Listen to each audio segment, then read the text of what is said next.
Je fais fumer ma critical pendant que toi tu me critiques. J'ai oasis tropical, moi je fume c'est médical. Braquage musical, pour moi le rap c'est vital.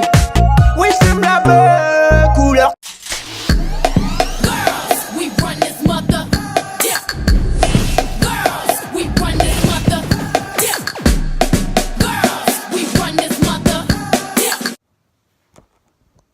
Go go go, salut ma super team. Comme vous l'aurez deviné, aujourd'hui je vais vous parler de la journée de la femme.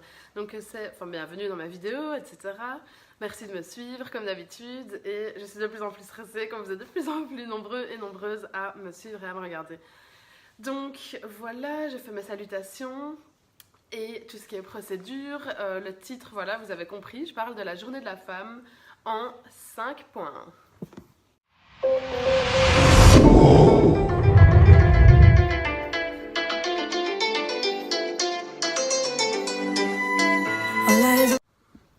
Et voilà, on y arrive. Voilà la première partie, les girls et les garçons aussi. Donc je vous parle de quelques chiffres comme vous l'avez pu deviner. Donc voilà, alors je passe directement aux quelques chiffres qui sont des chiffres assez marquants que j'ai pu effectuer dans ma recherche et tout ça. Donc il y a 63 millions de filles dans le monde qui n'ont pas accès à l'école selon LCI. Donc c'est assez choquant. 63 millions, c'est quand même énorme. Alors ensuite, il y a 17,7% des ministres dans le monde qui étaient des femmes en 2015. Donc selon une étude, je trouve que c'est vraiment peu, moins de 20% des ministres au monde qui sont des femmes, c'est vraiment très très peu. Et aussi, je continue dans les chiffres, j'ai fait un petit classement pour clôturer. J'ai ici en France une femme qui meurt tous les 3 jours sous les coups de son conjoint. Donc c'est quand même assez marquant, c'est quand même en France que ça se passe, ce n'est pas très loin de chez nous. En passant, je salue mes suiveurs, mes followers de France parce que je sais que j'en ai beaucoup.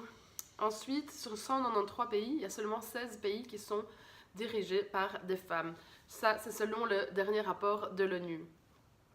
Un dernier chiffre avant de passer au classement, c'est les 700 millions de femmes qui sont mariées de force actuellement dans le monde selon LCI, encore une fois. Maintenant, je passe au petit classement que je vous ai fait. Donc, j'ai classé les continents sur un ordre. Comment expliquer? Donc, le premier au dernier. Le premier, c'est le continent où il y a le plus de dirigeantes femmes. Et le dernier, celui où il y a le moins.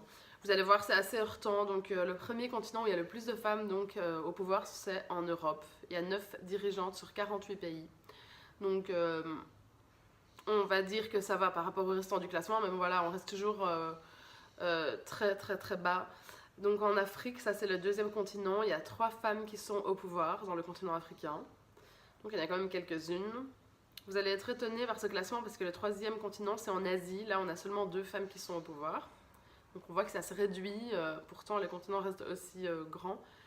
Et les 2 derniers continents, c'est l'Amérique et l'Océanie, et ils ont chacun une seule femme au pouvoir. Donc ce qui est vraiment très, très, très, très, très peu. Je crois que moins que ça, c'est 0, et là ce serait vraiment triste. Mais bon, on va dire on est déjà content qu'il y en a une, c'est déjà ça. Voilà pour les quelques chiffres. Toi tu n'es pas de taille, get un peu le son, vas-y tweet. Si t'as peur du vide, dégage boy, laisse nous faire la zik. Voilà, on arrive au point 2. Alors je vous parle un petit peu d'histoire, comme vous l'avez remarqué. En 1910, donc je vous donne quelques dates, quelques petites infos. En 1910, Clara Zetkin a proposé la création d'une journée internationale des femmes. Donc lors de la conférence internationale des femmes. Donc c'était en 1910, c'était quand même il y a assez longtemps. Donc on avait déjà proposé la création de cette journée internationale des femmes en 1945 seulement. Donc vous voyez que les hommes, je ne veux pas les catégoriser ni quoi que ce soit dans cette vidéo, mais voilà, ce que je voulais dire aussi tout à l'heure, c'est que YouTube m'avait proposé de faire cette vidéo à l'occasion de la journée de la femme. Je suis un petit peu en décalage, bon ça, je crois que c'est un petit peu en général dans ma vie. Et du coup, j'étais quand même contente de la publier dans le courant du mois de mars, qui est la date de la journée de la femme, c'est le 8 mars, il me semble, donc voilà. Ensuite, en 1945, donc les hommes, désolé, mais bon, là, ils prennent du temps à prendre cette proposition au sérieux, et du coup, cette journée, c'est seulement à ce moment-là qu'elle devient une tradition dans le monde. Donc on est seulement à l'étape de tradition. en 1977, donc c'est à chaque fois une trentaine d'années plus tard, hein, je trouve ça énorme. Bon, quand il s'agit d'autres problèmes pétroliers, d'argent, etc., les politiciens, je trouve que là, ils peuvent régler des problèmes assez rapidement, tandis que là, il a fallu à chaque fois 30 ans entre chaque étape. À peu près, là, en 1977, le 8 mars devient une date qui est reconnue officiellement, enfin, par les Nations Unies. Donc c'est déjà ça. Et seulement en 1982, donc juste un tout petit peu avant ma naissance en fait, c'est très récent, cette date elle est reconnue officiellement en France également. Alors voilà, bisous à tout de suite.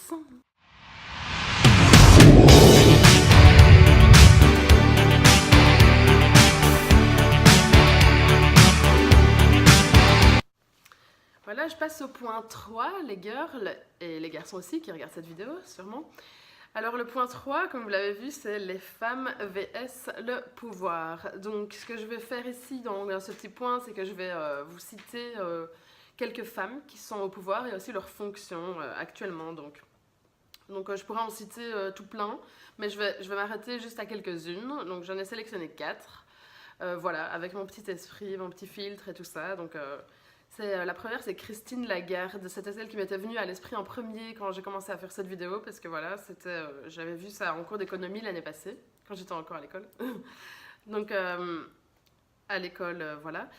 C'est la directrice générale du Fonds monétaire international, donc du FMI, voilà. C'est le Fonds monétaire international, je pense que c'est l'organe qui gère un petit peu tous les fonds monétaires, donc toute la monnaie au niveau de la planète, interplanétaire j'allais dire, mais non pas avec les autres planètes, mais on va s'arrêter à notre planète. Donc.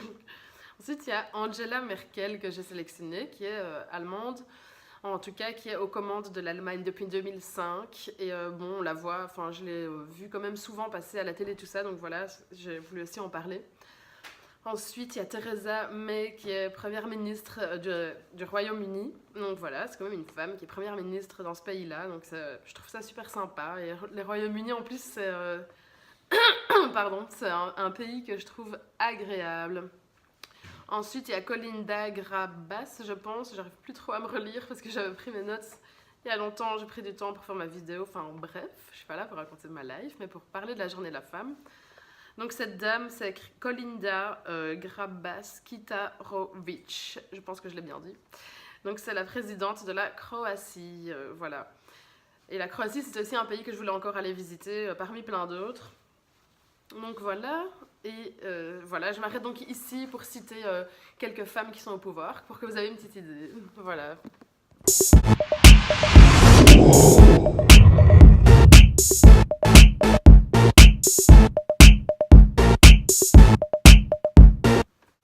Point 4, c'est quoi cette journée des femmes? Donc là, je vais vous faire un petit résumé, un petit peu d'informations générales concernant cette journée. Donc la journée de la femme, c'est une journée qui met en avant la lutte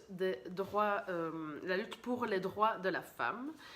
Donc, et c'est aussi donc c'est aussi pour la réduction des inégalités par rapport aux hommes. Donc je sais pas si c'est encore actuel, mais il me semble que c'est encore actuel, parce que bon, il n'y a pas très longtemps, je travaillais dans une entreprise, enfin dans plusieurs entreprises, et en tout cas à ce moment-là, c'était il y a moins de 10 ans, dans ces 10 dernières années, je vais dire, pour être brève, dans ces 10 dernières années, quand je travaillais pour des entreprises et tout ça, ben à compétences égales et à tout égal, on va dire, ben, une femme, elle avait un salaire d'office un peu moindre qu'un homme. Je trouvais ça très étonnant. Donc voilà, cette journée, elle est aussi faite pour réduire ces inégalités qui existent encore actuellement entre les femmes et les hommes. Alors, dans une trentaine de pays, cette journée est un jour férié. Donc en faisant cette vidéo, en créant cette vidéo et tout ça, ben, en faisant mes recherches, j'ai découvert plein de choses, j'ai appris plein de choses. Et j'ai été étonnamment surprise de voir que c'est carrément un jour férié dans une trentaine de pays. Franchement, ben, je crois que je vais commencer à lister ces pays et peut-être partir habiter là-bas, parce que un jour férié en plus, c'est quand même pas négligeable. Bref. Au départ, la revendication, elle était consacrée au droit de vote des femmes. Donc ça m'a aussi très interpellée, c'est que je savais pas trop qu'il y a même pas très longtemps, il y a même pas 100 ans, la femme, elle avait toujours pas le droit de voter en fait. Donc elle existe avec l'homme depuis je sais pas combien de temps. Bon, je suis pas préhistorienne ni historienne, Mais en tout cas, c'est très heurtant de savoir que la femme, elle pouvait même pas voter donc pour les personnes qui étaient au pouvoir. Il n'y avait que les hommes qui pouvaient donner leur avis. Je sais pas si vous vous rendez compte. Bref, chaque année, cette journée, elle porte un thème. Donc cette année, le thème, bon, j'ai cherché un petit peu pour trouver. Le thème, c'est l'autonomisation des femmes dans tous les contextes, que ce soit urbain ou rural. Pardon, je mâche mes mots. Je commence à avoir faim, je crois que c'est pour ça. On passe au point 5.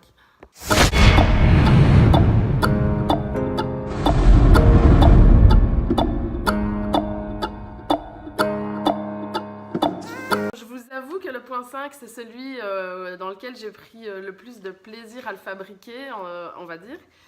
Voilà, c'est mon avis personnel, donc j'aime trop donner mon avis sur les choses.